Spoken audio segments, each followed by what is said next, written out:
At 6 in the morning, I stepped onto my deck and froze. 8 strangers were cannonballing into the pool I'd spent 30 grand building, the crown jewel of my fresh start. And right there, floating like a queen on my inflatable unicorn, sat HOA President Karen Whitmore, the self-appointed ruler of our neighborhood. Her sunglasses glinted in the sunrise, her smirk wider than the pool itself. Wet footprints trailed from my broken gate to the water. That gate had been smashed again, 4th time this month. My custom filter was choking on someone else's hair, and the air smelled like cheap sunscreen and entitlement. "Just community bonding, Ethan," Karen called out sweetly, waving like she was the host and I was the guest. I gripped the small bag of pool shock powder in my hand. Harmless stuff, really, unless you were about to watch it turn a pool full of rule breakers into a glowing green nightmare. But before I tell you what happened next, you need to know how my dream pool became Karen's personal resort.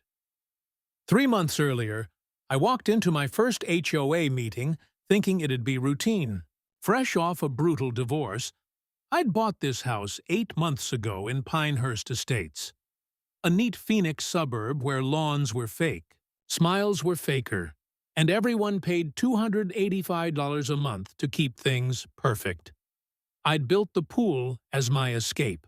Custom saltwater system, imported tiles, soft LED lighting. It was my reset button after years of chaos. That meeting changed everything. The room smelled like burnt coffee and melted plastic. 5 board members sat behind a folding table that looked like it belonged in a high school cafeteria. And at the center, Karen Whitmore, 50-something, platinum bun, real estate grin sharp enough to cut glass. She tapped her acrylic nails on the table like a judge ready to sentence someone. "Next item," she announced, eyes locking on me.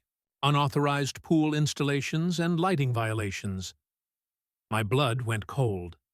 "I have every permit," I said, confused. Karen smiled like a cat that just cornered a mouse. "Complaints about 347 Saguaro Lane," she read. "Improper lighting, non-approved materials.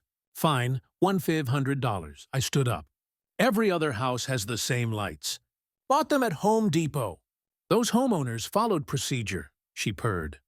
"You did not. Rules apply equally, sweetie." That word, sweetie, hit harder than the fine. Her husband, Derek, sat at the back, nodding like a loyal guard dog. Her 3 kids scrolled on their phones, bored of watching Mom ruin another life. "City permits don't matter," Karen said smoothly. "This is about community standards." The rest of the board, people who'd all bought homes through her agency, nodded like bobbleheads. I left that meeting furious, but not yet ready for war. That changed the next evening. When I got home, my gate hung twisted off its hinges. Pool chemicals were scattered, furniture soaked, and my lights, those expensive LEDs, were shattered. An HOA notice waited on the table by my back door. Multiple violations identified. Immediate correction required.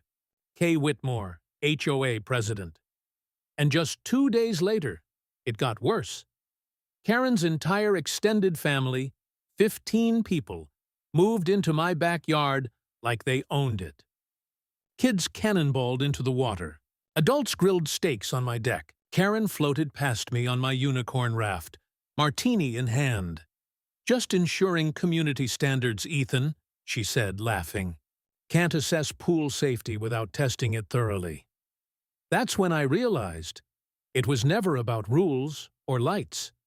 Karen wanted my pool, and she was willing to twist every HOA regulation to make it hers. 2 weeks later, she sent the cops to my door. Officer Martinez stood there, sweating in the desert sun, while Karen stood behind him with a tissue like an actress ready for her close-up. "She threatened my family?" she sniffed. I blinked. "You mean when you broke into my backyard again and I told you to leave?" "See?" she gasped. "That tone, officer. That's exactly what I meant." Her husband and cousins all appeared from her SUV, nodding like trained witnesses. I wanted to explode, but something my divorce lawyer once said echoed in my head. In any fight, the one who documents everything wins. That night, I ordered top-grade security cameras, night vision, motion sensors, cloud storage. If Karen wanted to play games, I'd record every move in 4K 3 days later. Those cameras paid off. At 2:47 p.m., while I was fixing wiring at a job site, I got an alert. Motion detected in backyard. I opened my phone feed and nearly dropped it. Karen's clan was back, but this time she wasn't swimming. She was giving a tour. A well-dressed couple followed her around my pool while she pointed out features like a realtor selling a resort. And, of course, she said proudly, our residents enjoy shared pool access. Shared pool access. My blood boiled. She was using my property to close her real estate deals. That evening, I printed the screenshots and marched straight to her door. Funny thing, I said, spreading the photos on her welcome mat. Looks like you've been using my pool to sell houses. That's fraud, her face lost color. Those are potential buyers viewing community amenities. My pool isn't a community amenity. Karen, it's private property. You can't prove what I said, she hissed. Oh, I can. I hit play on my phone. Her voice came through crystal clear. Residents enjoy shared access to premium aquatic facilities. The look on her face? Priceless! That's illegal wiretapping, she shouted. Not in a one-party consent state, I said. And since this is my property, guess who that one party is? Her door slammed so hard the windows rattled. That's when I realized something big. I wasn't just fighting a petty HOA president anymore. I was fighting a woman who thought she owned the law, and I'd just given her a reason to come for me harder than ever. That night, as desert wind rippled across the green-lit surface of my pool, I stared at the reflection of my house. The calm before the storm. Karen had lost control once, and I'd humiliated her. But the next move would be hers, and I could already feel it coming. By sunrise the next morning, I knew I wasn't just in a feud. I was in a war. And Karen Whitmore? She didn't play fair. A week after I caught her using my pool for real estate tours, I got my first taste of her revenge. It started with a knock at the door. Officer Martinez again. Same uneasy look. Same sweat-soaked uniform. Only this time, Karen stood a few feet back, clutching a stack of papers like she'd just won a lawsuit. Mr. Collins, Martinez said carefully, we've received another complaint. Threatening behavior toward a neighbor. Threatening behavior? I blinked. I told her to stop trespassing. Karen dabbed her eyes with a tissue, her voice cracking like a rehearsed performance. He said he'd make me regret it if I didn't stay away. My kids were terrified. Her husband, Derek, appeared behind her, fake concern plastered across his face. And 3 more relatives backed her story like professional witnesses. Martinez sighed, jotting notes. I'm just here to document, Ethan. You're not under arrest, but I'd suggest keeping your distance. I bit my tongue and nodded. Because this time, I wasn't going to argue. I was going to record. That night, I checked every inch of my new security setup. Cameras, motion sensors, cloud backups, all perfect. If Karen or her family even looked in my direction, I'd have proof. 2 days later, I got my shot. It was a Wednesday afternoon when my phone buzzed. Motion alert. Backyard. I opened the feed, and there she was again. Karen, her husband Derek, and their kids lounging around like it was their private vacation spot. Only this time, it wasn't just them. A couple I'd never seen before followed Karen across my deck.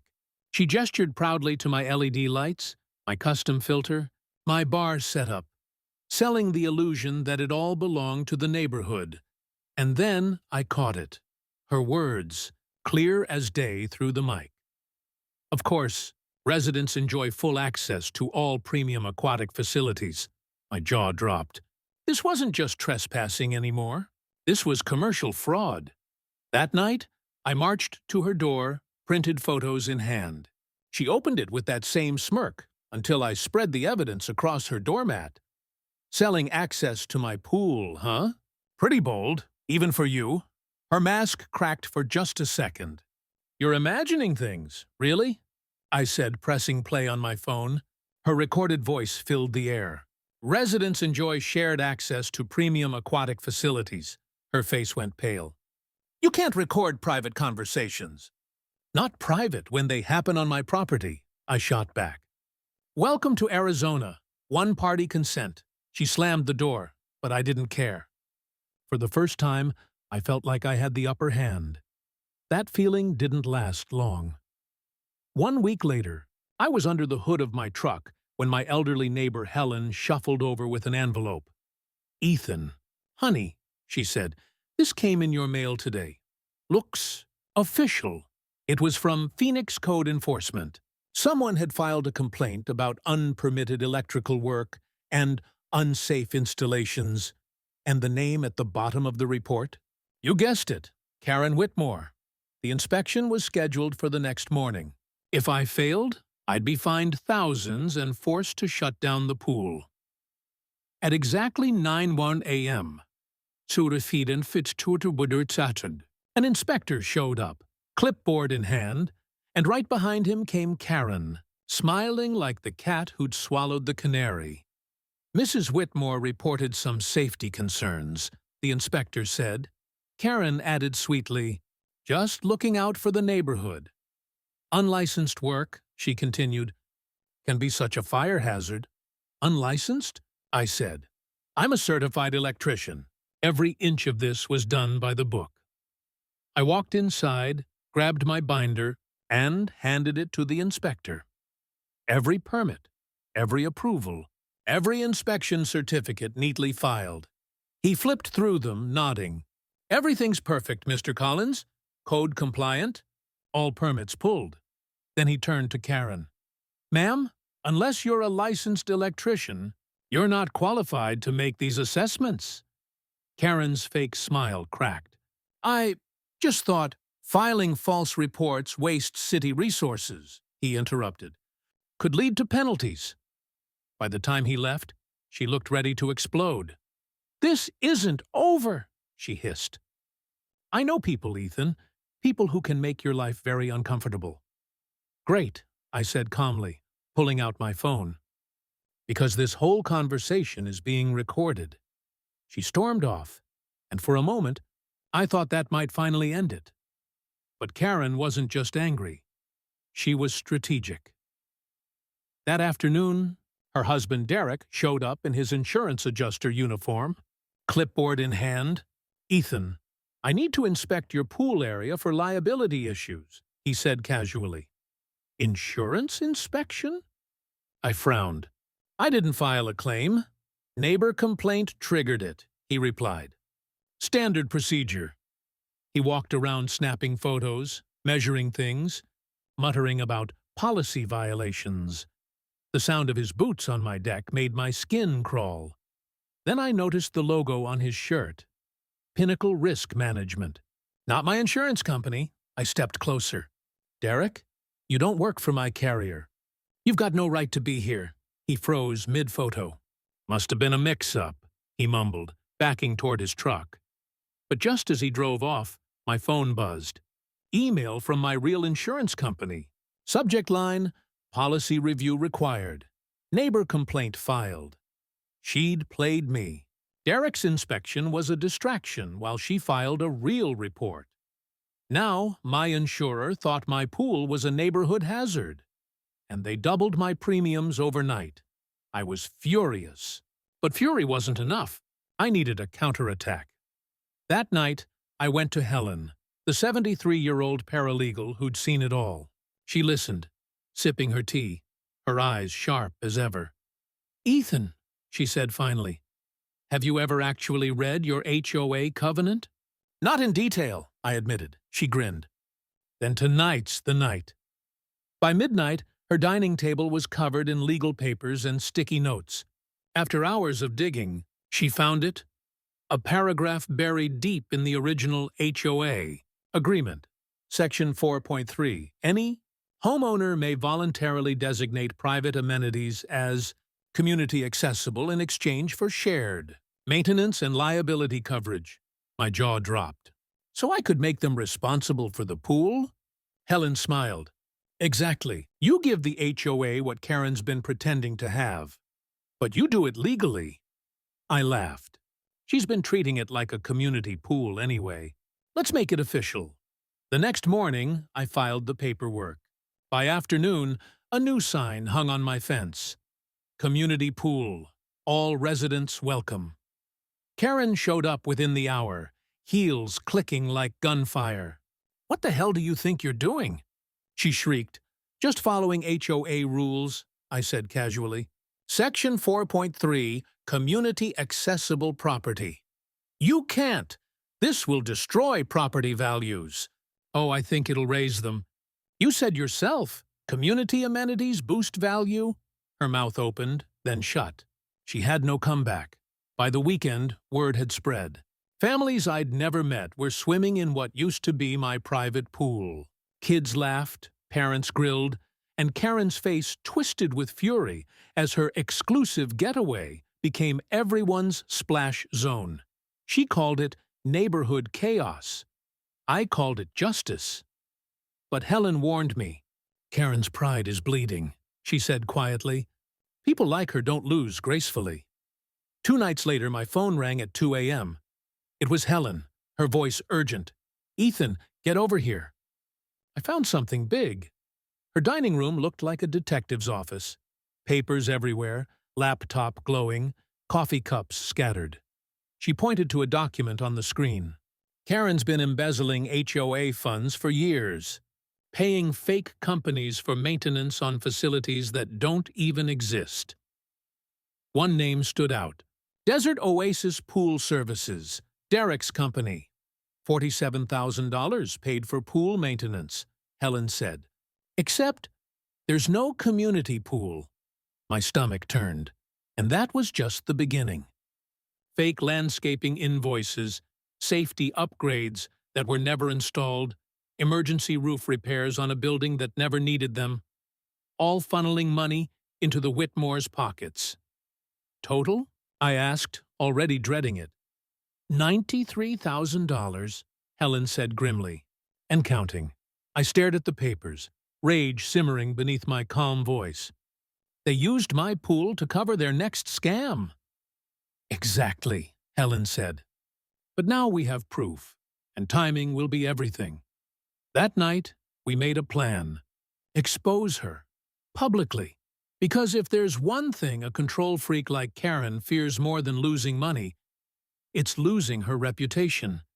And that's when I knew it was time to sprinkle a little powder and let chaos finally begin.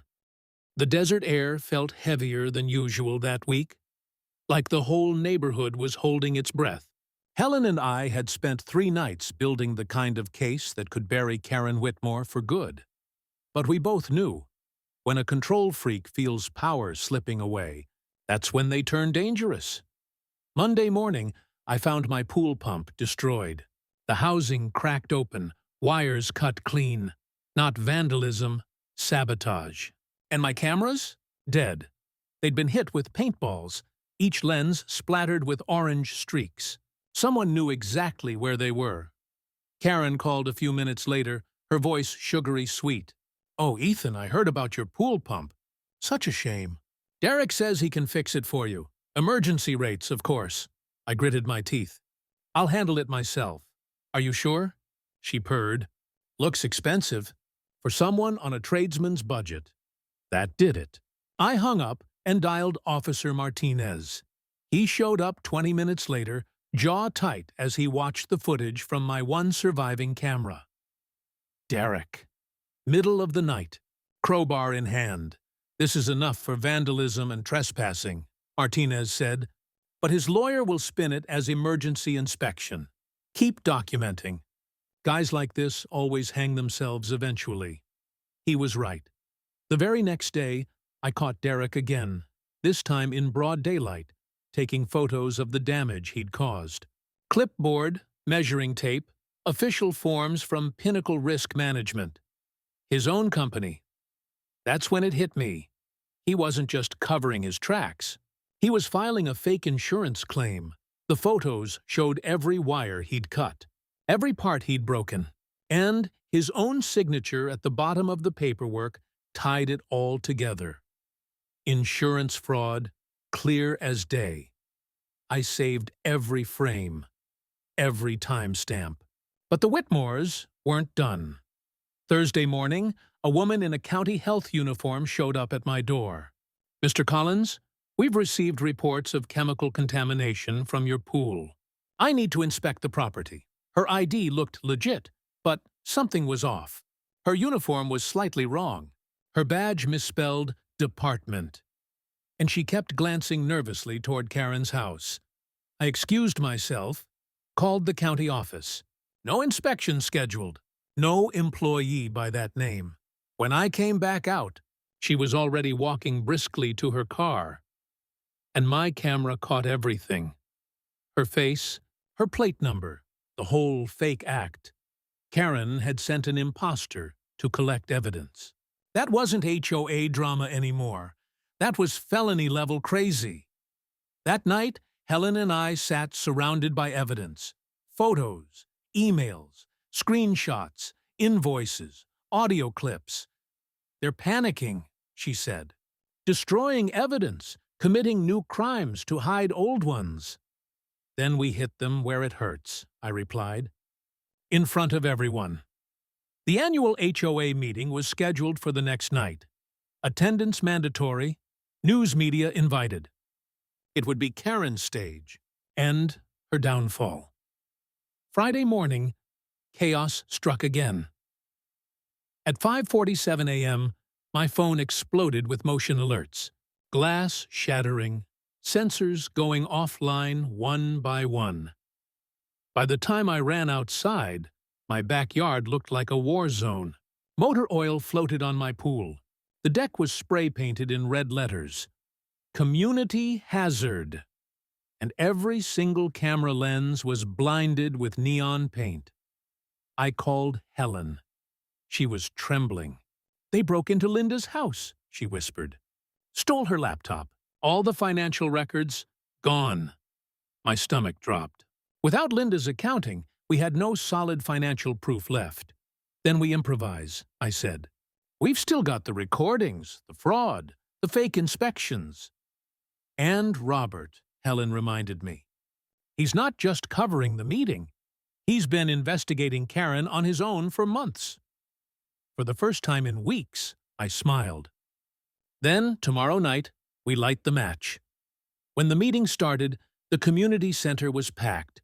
Cars lined the street. News vans set up spotlights that lit up the parking lot like a movie premiere. Inside, folding chairs filled every inch of space. Neighbors whispered. Cameras rolled. At the front table sat Karen Whitmore, draped in a navy suit, her face calm but tight. Derek stood behind her, arms crossed. She called the meeting to order with that same syrupy voice. "Good evening, everyone. Before we begin, I need to address some serious allegations made by a certain resident." All eyes turned to me.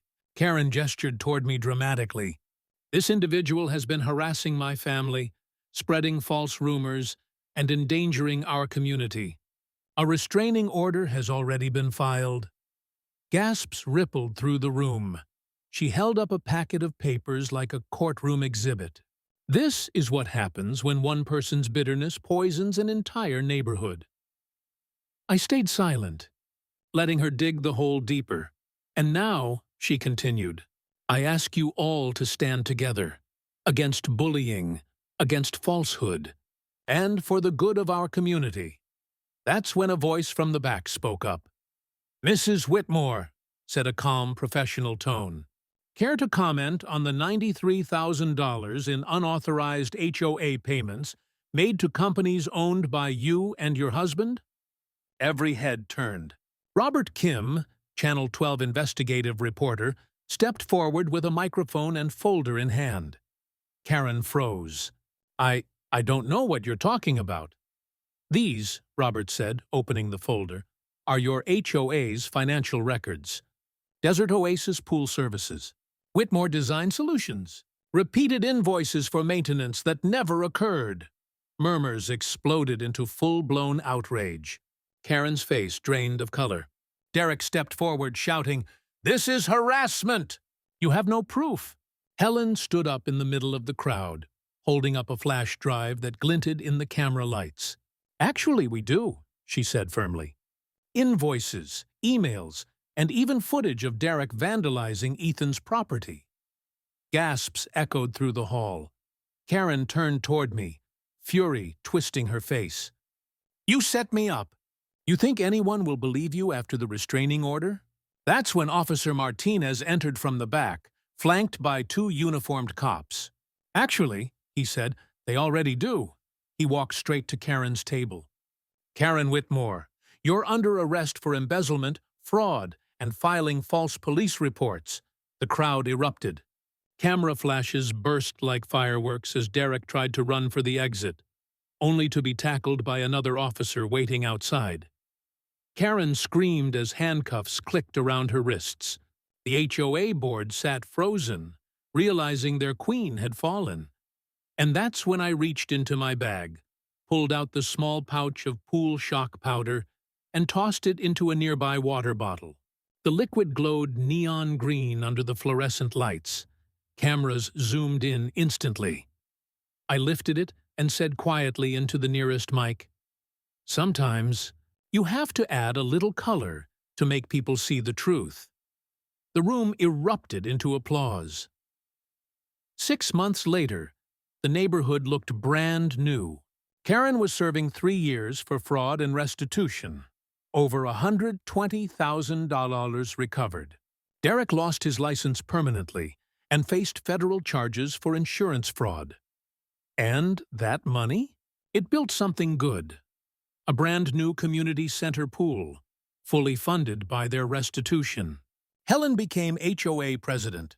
Linda, our treasurer, Officer Martinez, honored with a plaque for his integrity. As we cut the ribbon that sunny morning, I looked around at the smiling faces of people who used to avoid each other. 6 months ago, I told them, this community was falling apart because we let the wrong people run it. Today, it's ours again. Applause rippled through the crowd. Kids splashed in the new pool, their laughter echoing where corruption once ruled. Helen leaned over and said softly, "You know, Ethan, sometimes justice just needs a little noise to be heard."